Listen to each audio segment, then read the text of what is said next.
દીકરીઓને રોટલી બનાવવાની સાથે સાથે રોટલી કમાતા પણ શીખવાડજો મારા વાલા, કેમ કે એનો ખરાબ સમય આવે ને તો એને કોઈ પર નિર્ભય ના રહેવું પડે.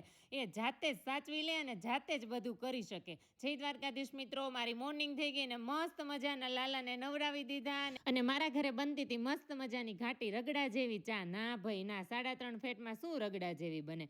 પછી મેં ચા બનાવવા મૂકી દીધી અને સાથે બનતા હતા મસ્ત બટેકા પૌવા. ચિરાગ કહે છે કે બટેકા પૌવા બનાવી દે. મેં કીધું ના આવે, તમે એકવાર આ ટમેટા પૌવા ખાવ ને તો બહુ જ મજા આવી જશે. પછી મેં ફટાફટ ટમેટા પૌવા બનાવવાનું ચાલુ કર્યું. અરે ના ભાઈ ના, ટમેટા પૌવા એટલે કે ખાલી ટમેટું જ નાખ્યું હતું અને દાણા પણ નાખી દીધા હતા વઘારમાં. મસ્ત પૌવા બનાવવાના હતા. મને કે બહાર બને ને એવા જ બનાવજે. મેં કીધું હા એક કામ કરો, તમે જ બનાવી નાખો. મને કે ના આવે, છૂટા છૂટા બનાવજે. પછી મેં પૌવા પણ પલાળવા મૂકી દીધા હતા. એક ગેસે ચા બની ગયો અને પૌવા પણ મસ્ત બનીને રેડી થઈ ગયા. અને મમ્મી સાથે બહુ બધી વાતો કરતી. મમ્મી સાથે વાતો કરતાં કરતાં મમ્મીને કીધું કે હવે તું ફોન મૂક ને તો હું બટેકા પૌવા ખાઈ લઉં. મમ્મી કે ના હજી તાર પપ્પાને વાત કરવાની બાકી છે. પપ્પા સાથે વાત કરતી હતી. પપ્પાને બતાવ્યું કે હું જામફળ લઈ આવીશું મોંઘા ભાવનું, અને હસાવતી હતી કે મારે આને સૂંઘીને જ મૂકી દેવાનું છે રોજ. પપ્પા કે ના ભાઈ ના, ખાઈ જાજે ને.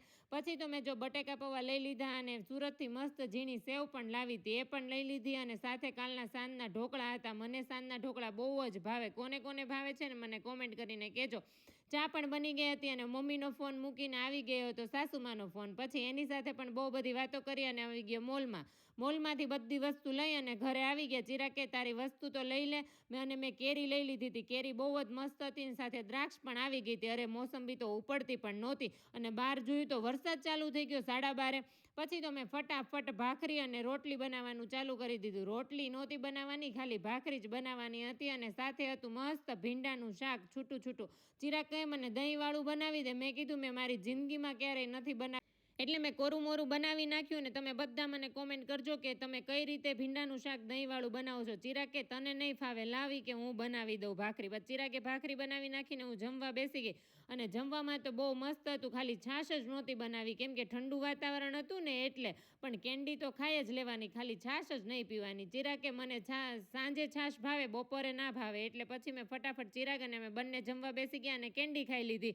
વિડીયો ગમ્યો હોય તો લાઈક કરજો, શેર કરજો અને કોમેન્ટ કરવાનું ભૂલતા નહીં. Bye bye.